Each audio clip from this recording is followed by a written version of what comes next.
बिस्मिल्लाहिर्रहमानिर्रहीम।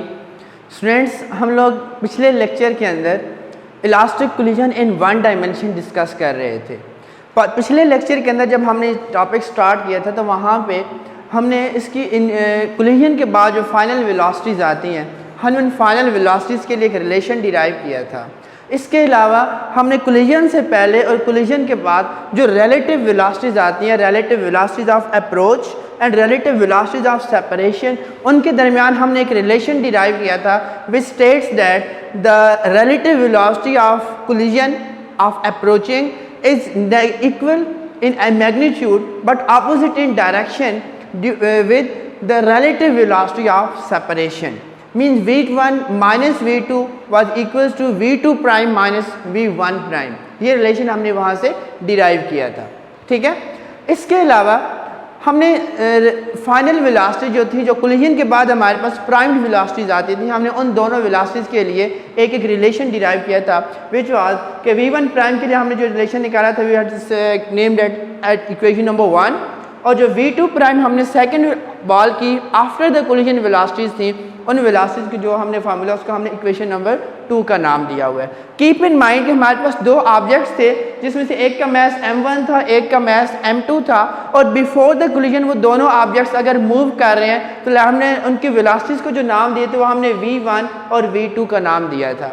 सिमिलरली जब कोलिजन के बाद वो दोनों आपस में कोलाइड करते हैं, they was moving in a straight line, एक दो स्मूथ हमारे पास बॉल्स थी जो एक स्ट्रेट लाइन के अंदर एक यूनिफॉर्म लीनियर मोशन कर रही थी। There was the no rotatory motion और the translational motion, rotatory motion उनकी नहीं थी कि वो रोल नहीं कर रही थी, बल्कि वो स्ट्रेट लाइन के अंदर सीधी मोशन करके दोनों बॉल्स मूव कर रही थी, ठीक है। इसी तरह v1 प्राइम और v2 प्राइम हमारे पास जो वेलोसिटीज़ हैं, ये वो वेलोसिटीज़ हैं जो कोलिजन के बाद उनकी ट्रांसफॉर्म होकर न्यू वेलोसिटीज़ आती हैं।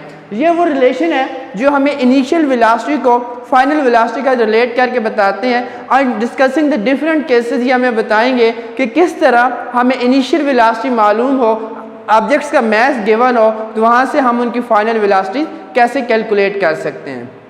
तो यहाँ पे हम चार डिफरेंट केसेस डिस्कस करेंगे, जिसमें से पहले के जो चारों 1 बाई वहाँ हम केस डिस्कस करते हैं। पहले हम एक ऐसा केस डिस्कस करेंगे जिस केस के अंदर जो दो बॉल्स आपस में स्ट्राइक कर रही हैं, both have the same masses, दोनों बॉल्स का जो मैस है वो मैस सेम है, but there is a no restriction on their velocities either they are at rest और व्हाटसोएवर।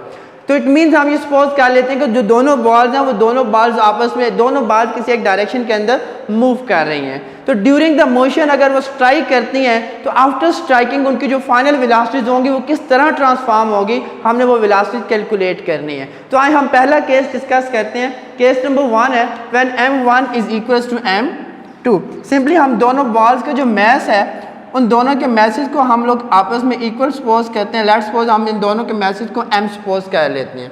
m1 की जगह भी हम m रिप्लेस करते हैं और m2 की जगह भी हम m रिप्लेस करते हैं, और फिर हम देखते हैं कि यहाँ से हमारे पास जो फाइनल वेलोसिटीज़ आने वाली हैं वो फाइनल वेलोसिटीज़ के केस में हमारे पास इनफैक्ट जो रिजल्ट्स आते हैं वो रिजल्ट्स क्या आएंगे। सबसे पहले हम बात करते हैं v1 प्राइम की। सो v1 प्राइम इज इक्वल्स, इसमें जहाँ पे m1 और m2 होगा वहाँ पे हमने m रिप्लेस करना है। सो m1 की जगह भी m माइनस m2 की जगह again m divided by m plus m into v1 plus यहाँ पे 2 इंटू m2 की जगह अगेन m आ जाएगा divided by m plus m into v2, right. हमने जस्ट वैल्यूज प्लग इन कर दी है। अब हम इन दोनों को सॉल्व करके देखते हैं। m minus m gives us a 0, 0 multiply and divided by anything 0, 0 multiply by anything where we know that it gives us a 0 again. So plus 2m divided by m plus m gives us 2m into v2. So यहाँ से अगर हम v1 prime लिखना चाहें तो 0 multiply anything gives us a 0, so this will term will goes out. यहाँ से 2m और 2m कट जाएगा तो it will gives us a v1 prime is equals v2। ये चीज़ हमें क्या बता रही है, v1 और v2 हमारे पास वेलोसिटीज थी इन बॉल्स की before the collision. v1 was the velocity of first ball, v2 was the velocity of second ball but before the collision, v1 prime velocity of first ball and v2 prime velocity of second ball. Keep in mind कि जो prime ऊपर लगाया जा रहा है ये prime इस चीज़ की इंडिकेशन दे रहा है कि ये जो वेलोसिटीज हैं ये कोलिजन के बाद की वेलोसिटीज हैं। तो v1 prime equals to v2। अगर दो बॉल्स आपस में ऐसी स्ट्राइक करें कि जिन दोनों बॉल्स का मैस आपस में इक्वल हो, उस वक्त जो बॉल्स की फाइनल वेलोसिटीज होंगी वो कैसे चेंज होंगी कि फर्स्ट बॉल की जो फाइनल वेलोसिटी होगी वो कोलिजन से पहले सेकंड बॉल की वेलोसिटी के साथ इंटरचेंज हो जाएगी। सिमिलरली हम देखते हैं कि जो सेकंड बॉल है हमारे पास जो v2 प्राइम है, v2 प्राइम हमें क्या रिजल्ट देती है, अगेन 2m1 की जगह हम 2m रिप्लेस करते हैं divided by m plus m into v1 plus m2 minus m1 की जगह हम again m minus m replace कर देते हैं divided by m plus m into v2, right. यहाँ पे 2m divided by 2m into v1 plus m minus m gives us a 0, 0 division by anything 0 multiply by v2.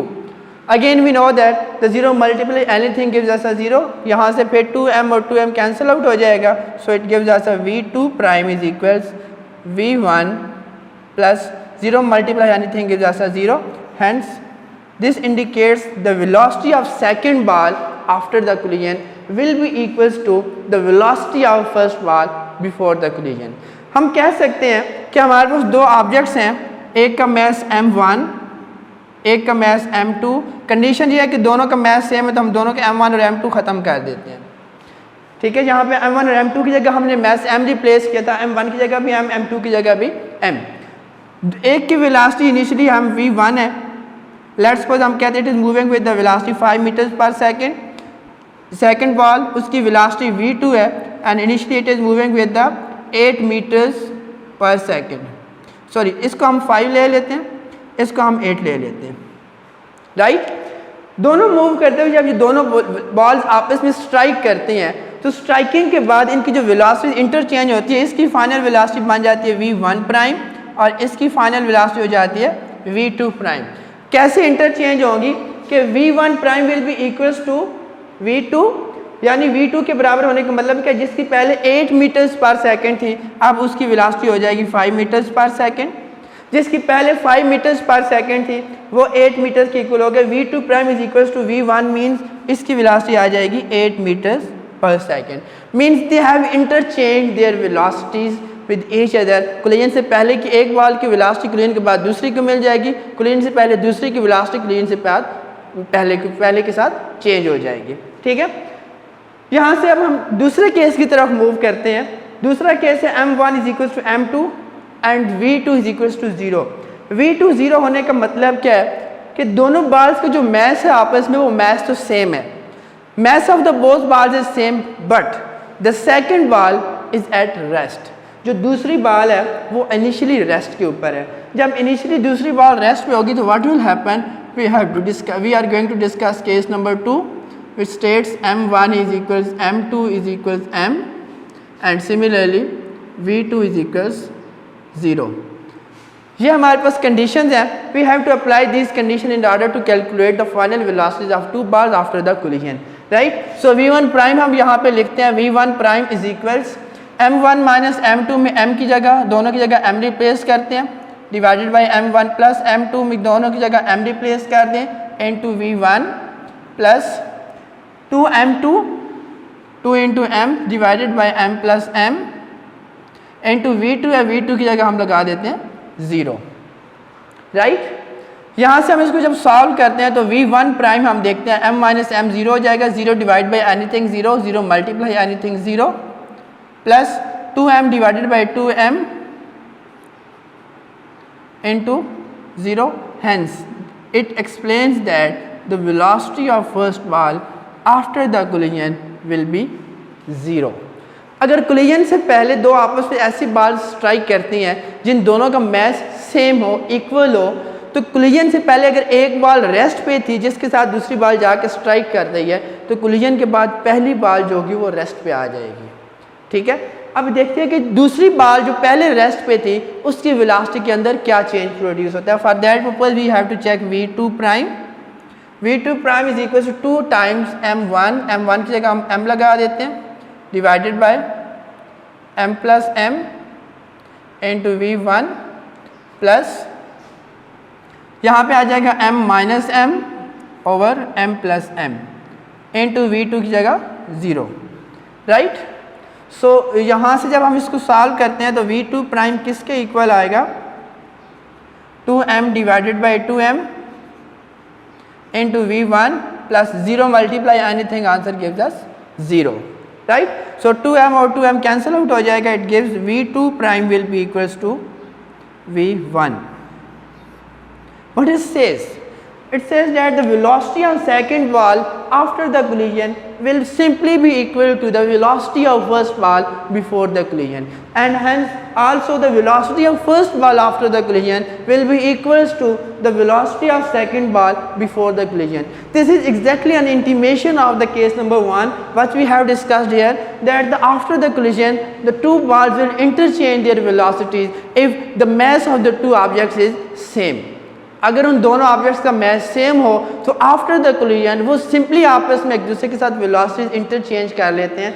यहाँ पे हमने कहा था कि एक v2 वेलोसिटी 0 है, v1 किसी वेलोसिटी के साथ मूव कर रहे हैं, तो कोलिजन के बाद v1 रेस्ट पे आ जाता है, वो 0 वेलोसिटी गेन कर लेता है, और जो v2 है वो कोलिजन के बाद उसी वेलोसिटी के साथ मूव करना स्टार्ट कर देता है जिस वेलोसिटी के साथ कोलिजन से पहली बॉल मूव कर रही थी। ठीक है, अब हम मूव करते हैं तीसरे केस की तरफ। तो और थर्ड केस इज एक ऐसा केस है जिसके अंदर हम कहते हैं कि जो दोनों बॉल्स आपस में स्ट्राइक कर रही हैं, स्ट्राइकिंग के दौरान उनके अंदर जो कंडीशंस एग्जिस्ट करते हैं वो कंडीशंस क्या हैं, that m2 is much greater than that of the m1, कि जो सेकंड बॉल का मैस है, सेकंड बॉल का मैस बहुत ज़्यादा है as compare to that of the first ball. और एक अलावा उसके दूसरी कंडीशन क्या है, that v1 is equals to 0, कि जो v1 हमारे पास फर्स्ट बॉल है, the initial velocity of the first ball is equals to 0। Second ball का जो मैस है वो फर्स्ट बॉल के मैस के मुकाबले में बहुत ज़्यादा है, मीन्स फर्स्ट बॉल जो एक बॉल बहुत छोटी है, दूसरी बॉल बहुत बड़ी है, राइट। और करस्पॉन्डिंगली जो फर्स्ट बॉल है हमारे पास दैट इज एट रेस्ट। अगर हम केस 3 यहाँ पे इसको लिखें तो this will be m1, m2 is much greater than that of m1 and also v1 is equals to 0. m2 m1 के मुकाबले में इतना बड़ा है कि हम सपोज कर लेते हैं कि जो मैस m1 आ रहा है, m1 is approximately equals to 0। ठीक है, इन दोनों मैसेज के दरमियान जो डिफरेंस है वो इतना डिफरेंस क्रिएट हो रहा है कि हम कहते हैं कि करस्पॉन्डिंगली जो मैस होगा हमारे पास फर्स्ट ऑब्जेक्ट का, उस मैस का हम लोग निगलेक्ट कर सकते हैं and we can take it as 0, right. Now we have to calculate the v1 prime and v2 prime. For v1 prime is equals, यहीं पे v1 प्राइम में हम वैल्यूज पुट कर देते हैं m2 और m। जहाँ पे m1 होगा वहाँ पे हम 0 रिप्लेस कर देंगे, राइट, और जहाँ पे m2 होगा उसको हम एज इट इज़ m2 ही रहने देते हैं। तो यहाँ पे जब हम वैल्यूज प्लग इन करेंगे 0 minus m2 divided by 0 plus m2 into v1 is equals to 0, so this plus 2 times m2 divided by m1 की जगह 0 आ जाएगा plus m2 into v2, right.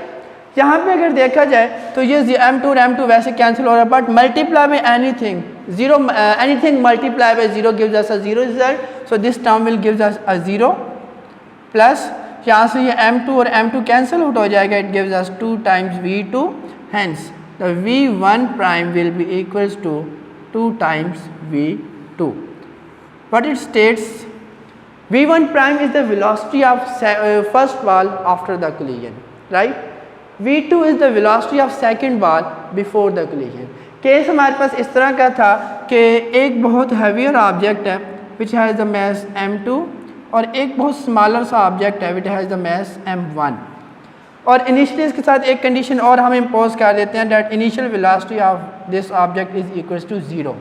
This is moving with the velocity v1, this is moving with the velocity v2, The second ball approaches the first ball with the velocity of v2 and hits the second ball. It is moving with the velocity v2 and after the collision it gets the velocity v2 prime, and initially it has the velocity of v1 which is equals to 0 and after the collision its velocity become v1 prime. So ये अब बात जब इसको approach करती है straight line के अंदर move करते हुए जाके इसके साथ हिट करती है, तो आफ्टर हिटिंग जो वेलोसिटी होगी हमारे पास v1 prime that is the velocity of second ball after the collision जो इनिशियली रेस्ट पे थी उसकी वेलोसिटी सेकंड ऑब्जेक्ट की इनिशियल वेलोसिटी से डबल हो जाएगी, राइट। मीन एक हैवियर ऑब्जेक्ट स्मॉलर ऑब्जेक्ट के साथ जाके स्ट्राइक करता है तो जो स्मॉलर ऑब्जेक्ट होगा वो पहले ऑब्जेक्ट की इनिशियल वेलोसिटी की डबल से मूव करेगा। बस अगर ये 5 मीटर पर सेकंड वेलोसिटी से मूव करके जाके इसका स्ट्राइक करता है तो ये जो स्मॉलर ऑब्जेक्ट होगा ये 10 मीटर्स पर सेकंड की वेलोसिटी से आगे फर्दर मूव करना स्टार्ट कर देगा। Now what will happen to the velocity of this ball? We have to check v2 prime. So for v2 prime is equals we have to plug in 2 times into 0 since mass m1 is equal to 0 plus m2 into v1 plus m2 minus m1 में m2 minus m1 की जगह 0 over m2 plus m1 की जगह 0 multiply by v2, right. यहाँ से v2 prime into 0 0 multiply anything पूरी term 0 हो जाएगी प्लस ये m2 और m2 cancel out, it gives us v2, thus v2 prime will simply be equals to v2. But it says that the velocity of second ball after the collision will be equals to the velocity of second ball before the collision. Means एक heavier object जब एक lighter object के साथ strike करता है तो lighter object उस heavier object की डबल वेलोसिटी के साथ मूव करना स्टार्ट कर देता है इन केस कि लाइटर ऑब्जेक्ट इनिशियली रेस्ट पे हो। लेकिन उसी केस में जब एक हैवियर ऑब्जेक्ट लाइटर के साथ स्ट्राइक कर रहा है so there will be no change in the velocity of the heavier object. जो हैवी ऑब्जेक्ट होगा उसकी वेलोसिटी में उस दौरान कोई फ़र्क नहीं पड़ेगा। Now we have to move to the fourth case. Fourth case में हमारे पास है केस नंबर 3 का रिवर्सल है that mass of the first ball is too much small as compared to that of the second ball, that is m1 is much greater than that of m2 and also the velocity of second ball is equals to 0. Case number 4 हम discuss कर रहे हैं जिसमें condition है m1 is much greater than that of m2 and correspondingly the velocity of the first ball is 0 initially. Means दो object है जिसमें से हैवियर ऑब्जेक्ट है m1, लाइटर ऑब्जेक्ट है m2 और हैवियर ऑब्जेक्ट जो वो इनिशियली रेस्ट के ऊपर है, ठीक है।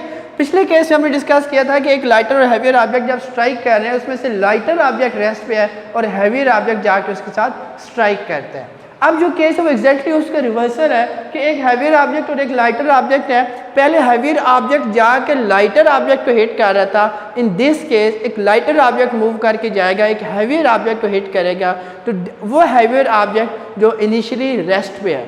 हम ये देखना चाहते हैं कि कोलिजन के बाद इस लाइटर ऑब्जेक्ट की और इस हैवियर ऑब्जेक्ट दोनों की वेलोसिटीज पे क्या फ़र्क पड़ेगा।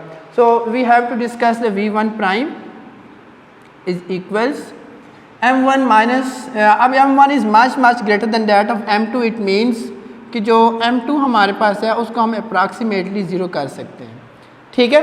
जब हम इसको v1 प्राइम में प्लग इन करेंगे तो m1 minus 0 divided by m1 plus 0 multiply by v1 और v1 चूँकि 0 आ रही है so plus 2 times m2 divided by m1 चूँकि हमने m2 को 0 लिया हुआ है 2 times 0 divided by m1 plus 0 into v2। So v1 prime जब हम इसमें देखेंगे सो 0 multiply anything gives us a 0 plus 0 multiply anything gives us a 0। So this term will become 0 and hence it implies that the v1 prime will be equals to 0. Means कि एक lighter object जब एक heavier object के साथ जाके hit करता है strike करता है उस केस में जो हैवियर ऑब्जेक्ट होता है अगर वो इनिशियली रेस्ट पे है तो वो इनिशियली रेस्ट पे ही रहेगा, it will encounter no change in its state of rest और its state of motion. Similarly अगर हम v2 प्राइम निकालना चाहें तो v2 प्राइम में हमारे पास क्या आएगी 2 times m1 divided by m1 minus 0 into v1 plus m2 minus 0 divided 0 minus m1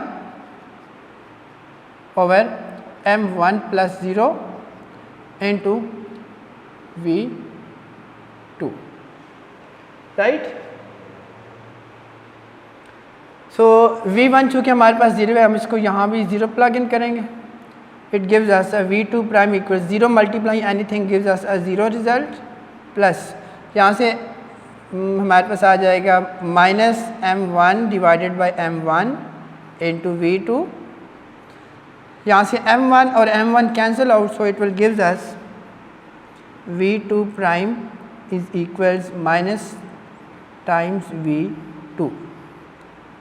this is the final result. ये रिजल्ट क्या कह रहा है कि v2 prime will be equals to v2 with negative sign, कि एक लाइटर ऑब्जेक्ट जब जाके एक हैवियर ऑब्जेक्ट के साथ स्ट्राइक कर रहा है, उसके साथ हिट कर रहा है, तो उसके साथ जब वो हिट कर रहा होगा उस वक्त वो उसी वेलोसिटी के साथ रीबाउंस हो जाएगा जिस वेलोसिटी के साथ वो इनिशियली मूव करके जा रहा था। There will be no change in its velocity but there will be a change in the direction of motion of that object. उसकी मोशन की जो डायरेक्शन होगी वो रिवर्स हो जाएगी because it represents a negative sign, but the magnitude of velocity will remain constant, will remain equal to its velocity before the collision.